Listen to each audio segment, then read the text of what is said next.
बात करते हैं कंसंट्रेशन पावर कैसे बढ़ती है।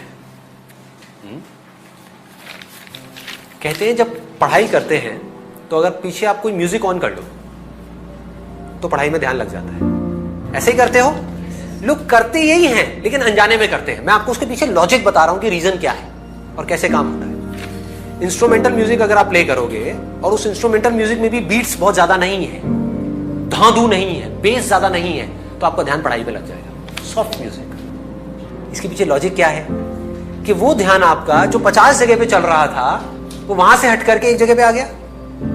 जब म्यूजिक सुनते हो तो क्या होता है, थोड़ी देर बाद में और थॉट्स आने बंद हो जाते हैं, सिर्फ म्यूजिक की तरफ ध्यान होता है और ध्यान होता है पढ़ाई की तरफ। तो ध्यान पहले जो 50 जगह पे था और पढ़ाई पे था, अब वो कहां पर है?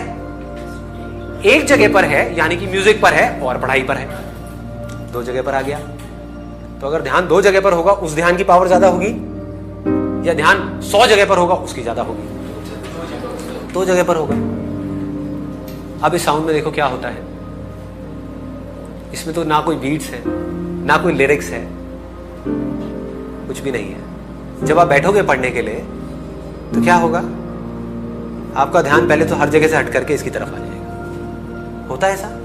कभी भी नोट करना, आराम से रिलैक्स होकर के बैठो पढ़ने से पहले, इस साउंड की तरफ अपने ध्यान को ले जाओ तो आपका क्या होगा, माइंड थॉट से हट गया, फीलिंग से हट गया, हर जगह से हट गया, साउंड पे आ गया, आप पढ़ने लग जाओ। तो ये साउंड आपका ध्यान पढ़ाई में लगा देगी। वन पॉइंटेडनेस, ध्यान। व्हाट डज ध्यान मीन?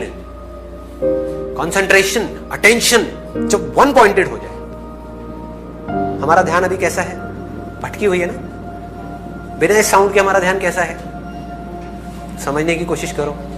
क्या होता है, कभी बाहर से कोई साउंड आ गई, कभी कुछ दिख गया, कभी कुछ याद आ गया, कभी ये याद आ गया कि अब ये करना है, ये हुआ था, 1000 जगह पर है। समझ रहे हो तो ध्यान कैसे भटक रहा है। अगर आपके हाथ में एक मैग्नीफाइंग ग्लास है और आप वहां से आग लगाना चाहते हो सूरज से, तो अभी आपका ध्यान कैसा है? ऐसे ऐसे ऐसे भटक रहा है। फोकस कैसे करोगे? कभी यहां चला गया, कभी वहां चला गया। जहां आपका मैग्नीफाइंग ग्लास जाता है, यानी कि आपका ध्यान जाता है, वही चीज आपको दिखने लग जाती है। तो एक जगह पर टिक नहीं रहा ना। इससे क्या हुआ, एक जगह पर आ गया। इस इनर साउंड से क्या होता है, ध्यान एक जगह पर टिक जाता है। And it is a very very high state. Reason being, अगर आपको इंस्ट्रूमेंटल म्यूजिक सुन रहे हो तो वहां फिर भी कोई फीलिंग है, कोई इमोशन है। आप समझ रहे हो, कुछ ना कुछ है जो आपको डिस्ट्रैक्ट कर सकता है।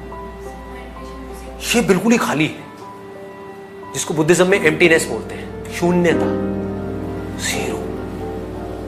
बिना जीरो के मैथमेटिक्स क्या है? जीरो ही है। तो जब तक हमारी लाइफ में ये नहीं है तब तक सब भटका हुआ है। ये आते ही सब कुछ सिमट गया, एक जगह पर आ गया। कंसंट्रेशन पावर साइंटिफिकली कैसे बढ़ेगी इससे? क्योंकि ये एक ऐसी साउंड है जिससे रिलेटेड आप चाहो भी तो आप कुछ सोच नहीं सकते। एक इंस्ट्रूमेंटल सॉन्ग है, यहां आकर के माइंड मर जाता है। फिर जैसे ही माइंड को एक गोल मिलता है तो माइंड अपनी पूरी एनर्जी उस गोल की तरफ लगा देता है। तो 2 घंटे में जो आप पढ़ाई करोगे, that will be equivalent to 20 घंटे की पढ़ाई उस आदमी के कंपैरिजन में जिसका ध्यान भटका हुआ है। 2 घंटे में जिसका ध्यान 1000 बार भटक रहा है, मान लो शुरू में आपका भी ध्यान 2 घंटे में 10 बार भटकता है, लेकिन उसका 1000 बार भटक रहा है। या आप ही का पहले 1000 बार भटकता था, अब सिर्फ 10 बार भटका। जैसे ही भटका, पढ़ाई से ध्यान को हटाया, ध्यान को ले गए साउंड की तरफ, पढ़ाई को छोड़ दिया 5 मिनट के लिए, फिर से एनर्जाइज हो गए। ये आपको एनर्जाइज कर देती है, कभी नोट किया है? एनर्जी से भर देगी, because this is the source of energy. तो यहां से आप एनर्जी से भर गए, भरते गए भरते गए भरते गए, फिर आधा घंटा पढ़ाई करी, ब्रेक लिया, थोड़ी देर इसको सुना, फिर पढ़ाई करी, बढ़ गई कंसंट्रेशन पावर।